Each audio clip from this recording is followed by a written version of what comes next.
পশ্চিমবঙ্গের সবথেকে বড় মাছের বাজারগুলির মধ্যে এটি একটি অন্যতম। এই মাছের বাজারে প্রতিদিন কী রকম ব্যস্ততা থাকে তার উপরে একটা ছোট্ট ভিডিও তৈরি করেছি। শুধু মাছের বাজারের ওপর নয়, আপনি যদি মাছের বাজারে যান তাহলে মাছ কিভাবে চিনবেন সেই বিষয়েও রয়েছে।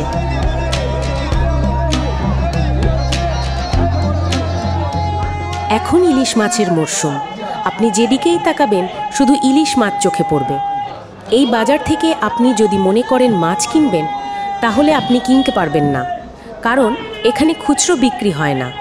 কিনতে হলে এই বাজারের উল্টো দিকে অনেক খুচরো মাছের দোকান আছে, সেখান থেকে নিতে পারেন।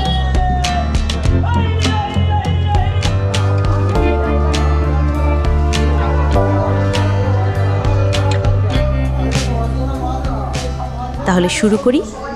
এই হচ্ছে দক্ষিণ সুলতানপুর ফিশিং হারবার, ডায়মন্ড হারবারে অবস্থিত, পশ্চিমবঙ্গ সরকার পরিচালিত।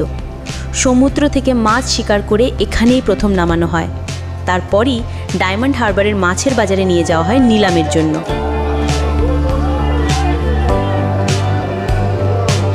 ওই শেডের নিচে মহিলা পুরুষ একসঙ্গে জালের রিপেয়ারের কাজ করছে।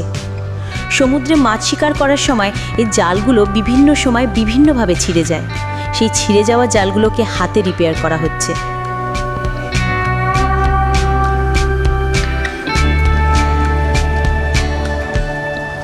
দিদি বলছি, এই যে নেটটা আপনারা যে রিপেয়ার করছেন, এটা কি ওই ফিশিং এর পর, মানে কি ফিশিং এর পর? এটা ফিশিং এর পর আমাদের রিপেয়ার হচ্ছে। তার মানে ফিশিং এ মাছ ধরতে গিয়ে ছিঁড়ে যায়? হ্যাঁ, মাছ ধরতে গেলে ছিঁড়ে যায়। সেটা আর কি ট্রলার যখন আসে, আমাদের যখন বোট আসে, তখন আমাদের এটা রিপেয়ার হয়। আচ্ছা, এটা হাতেই করতে হবে? হ্যাঁ, হাতে। না না না, মেশিন হবে না, এটা হাতেই করতে হবে। হাতেই করতে হবে না? আচ্ছা আচ্ছা। নতুন জাল হলে তখন ওই মানে ওইটা নতুন জাল হলে মানে ওরা মেশিনে করে নেয়। আচ্ছা। আর এটা হাতেই করতে হবে না, এটা মেশিন করতে পারবে না তো। এখানে ছিঁড়ে যায়, ওখানে ছিঁড়ে যায়, সেটা। এটা আচ্ছা, এই জালটা কি মাছ ধরার? এটা ইলিশ মাছ। এটা ইলিশ মাছের জাল না? আচ্ছা আচ্ছা।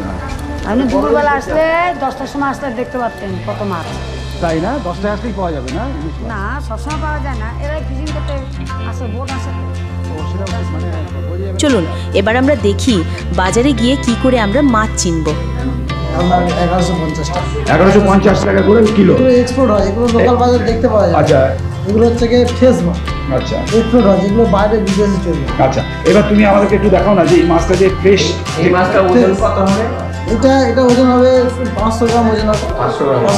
500 গ্রাম ওজন হবে।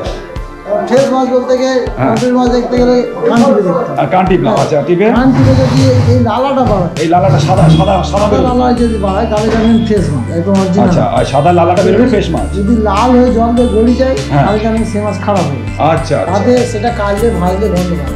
আচ্ছা আচ্ছা, তার মানে তুমি যেটা বলছো যে কানটা যদি আমি চাপ দিই তাহলে ওখান থেকে যদি সাদা, অনেকে দেখায় যে লাল বাড়াচ্ছে মাছ ভালো, কিন্তু অরিজিনালি সেটা খারাপ, সেটা খারাপ মাছ। তার মানে সাদা যেটা বেরোবে সেটাই নেবো। সাদা থাকে তাহলে ভালো। আচ্ছা আচ্ছা, এটা খুব ইম্পর্টেন্ট জিনিস বললে। এই ধরনের ছোট ভিডিও তৈরি করতে চাই, এর জন্য প্রয়োজন আপনাদের পরামর্শ। আশা করছি আপনাদের সহযোগিতা পাবো। ভালো থাকবেন।